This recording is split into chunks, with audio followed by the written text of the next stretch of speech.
Here. Court's called to order.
Is a confirmed chicken thief. He has no place in this God-fearing community. He is a vagrant. He cometh from no man knows whence. Since arriving in our midst, he has been known to do no honest work. The Commonwealth of Kentucky asks, yea, demands, that he be adjudged guilty and sentenced to 6 months on the chain gang.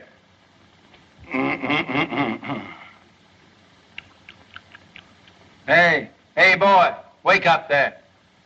Sheriff, wake him up there. If anybody's going to sleep in this court, it'll be me. Hey, wake up. Come here, boy. There. Come on over here, right there. What's your name? Poindexter. Poindexter? Yeah. Who gave you that? Mr. Randy. Randy? You mean Major Randolph Poindexter from down at Pine Bluff? Yeah, the Pine Bluff. Oh. Well, looks like you Poindexters is always getting mixed up with some chicken somehow. Hey, Sergeant, it seems like I recollect you and Major Randy having some connection with the flesh of the fowl at one time. You're good if we didn't. You know, Major Randy was the fightingest soldier that ever chased a yank up a tree. You know, Billy, you and me pretty near starved that day when we went foraging for a snack after the Battle of Chickamauga. Chickamauga? No, it was the Battle of Kennesaw Mountain. There's no such a thing as Chickamauga. Oh, you're both wrong. I'm not wrong. It was the summer of '63, and we were just outside of Nashville. No, Billy's right. I remember. For wasn't I there, Mitchell? Your Honor, the Commonwealth objects to this digression. Now, Senator, you know, now the point is that the Major, he acted the part of a gentleman and a soldier, and he removed the temptation from out of our path by eating up all the fat hens in the whole bunch and leaving us nothing but a lot of old skinny Dominic roosters. You remember, boy? Come to think of it, Billy, they were Plymouth Rocks. There was no such a thing that was Yankee chickens. There was Rhode Island Red. I know what I could no, Plymouth Rocks. Yankee was Rhode Island Your Honor! Dominic. Your Honor! It was Dominic. Is this a court of law? I know that. I ask you, is this a court of law? Now, Senator, I don't get on your high horse that way. You know, we ain't in a great big hurry, but incidentally, what are you charged with there, boy? Nothing, Judge, but I wasn't there, them chickens showing up. I just fishing. Fishing? Where was you fishing? Down Sleepy River. Ain't no fish in Sleepy River. Ah, son. Ain't neither. Full of catfish. Talks right, Jimmy. Yeah? Sure is, white folks. I catch bullet catfish in there that long. There's your proof he's lying. Here, come here. What do you use for bait? Oh, I get a hunk of beef liver.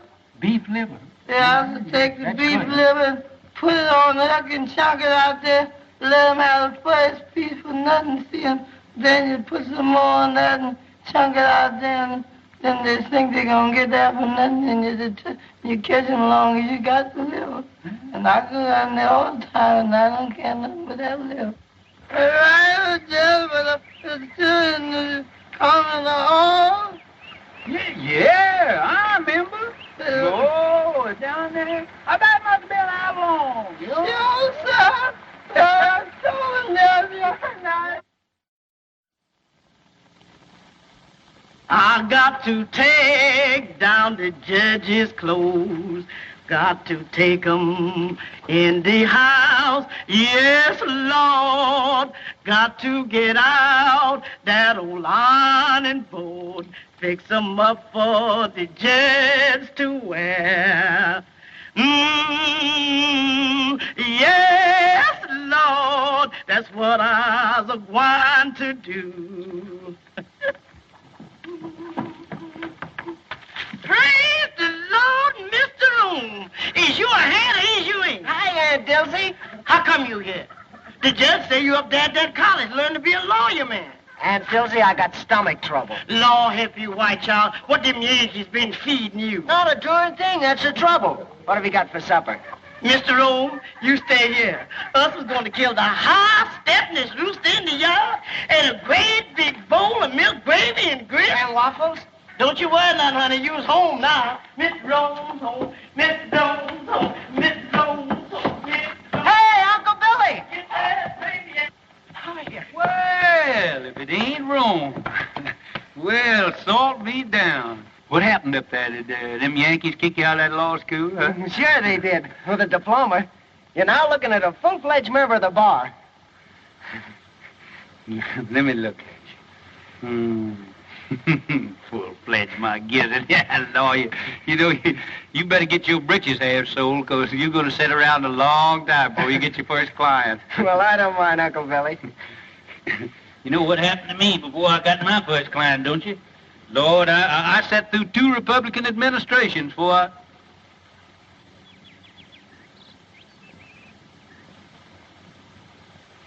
Who are you playing? Oh, I'm just doing a little practicing here for the championship. I got Jeff here. He's doing the retrieving for me. Me and Herman Felsberg is going to play against Jimmy Bagby and Doc Lake. 2 of them balls down there, will you, Jeff? 2 again. Mm-hmm. Remember the last time? I'm going to show you what had happened to Jimmy Bagby now. If he's, just want to show you how far I can... Ooh, look at... Look at them Yankee shoes you got on there, Jeff. Look at that. Yes, I never seen shoes with buttons on them before. I seen pants, but... Oh, say, that's fine. Oh, just take your button shoes with you and just step that off and see just how far it is. All right, I think that's Uncle about a Bill. record. 1, 2, 3, 4.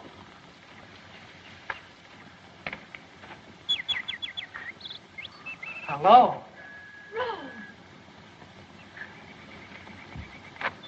Glad to see me? Why, I thought you were still up north. I got in this morning. How'd you know I was back here? Well, I didn't, but Uncle Bill... My, you look pretty with those things. Isn't this a lovely spray? Mm-hmm. Now, young lady, I want to ask you a question. Please let me down, Rome. Miss Gillespie, will you please tell this court why you didn't answer my letters? I've got to go in. Really, I have. Now, tell the truth, the whole truth, and nothing but the truth, so help you. You know why. All I know is that you've changed since I went away. Well, that isn't it, Rome. It's just that we've grown up. You mean you don't like me anymore? Oh, Rome. Well, if my mother or anybody has said anything... Oh, Ellie Mae, I mean... Well, I'm old enough to choose my own friends. Please let me go. We've got to get this thing settled once and for all. I've got to go in, really, I have. All right, then I'm coming back tonight and find out what it's all about. You can't. I have an engagement. Who with? Fleming Talley. Well, how about tomorrow night? Oh, Rome, it's no use. All right. That's the way you feel about it. You can sit right there till we understand each other. That's all right. That's all right. We don't need no more practice for them old men. Besides, that exertion calls for a julep. Yes, but you gonna wait for that young gentleman for you. Wait for him? Unless young folks has changed since I was skirmishing around. He won't be back for quite a while. Just look at that goat. Ain't that a pretty sight? What, that goat? There ain't nothing pretty in the world than two young folks in love in the spring. What do about that goat? Oh, goat, my Lord. Ain't you got any sentiment? Ain't you got no girl? Wasn't you ever in love? Tell us stand around here talking about a goat or something. But your mint. What about my mint? A goat in your mint bed. It's in my mint bed. Get out. Act like you starved. Bet you hungry, too. Don't look. Why, William Priest. Oh, hello, Carrie. This is a fine how do you do. What will the neighbors say? I'm ashamed of you. What's ailing you now? That gum goat come in here and eat up my mint bed there. I'll bet he must have been the ruination of 1,000,000 juleps. You and your precious mint juleps. A circuit court judge. Where's your dignity? Dignity? I don't reckon the Priest family will ever have to worry about dignity as long as you're alive and kicking. Well, it's a good thing somebody in this family has pride. I always told my brother when he married you that he saved the family name. Well, if he were living, he wouldn't be fooling around the front yard with a goat. That's not what I came for. Have you seen Rome? Oh, Rome? Rome? Oh, appears like I did see that son of yours around here a while ago. I expect he's downtown, though, now. Strutting around, showing off his button shoes. Now, don't you play possum with me. As if I didn't know you'd been encouraging that girl over there to set her cap for Rome. Carrie. If I didn't know that you had the biggest heart of any woman in the world, I'd think you're the most suspicious creature that ever come down the pipe. Never mind that. You come up on the porch. I want to talk to you.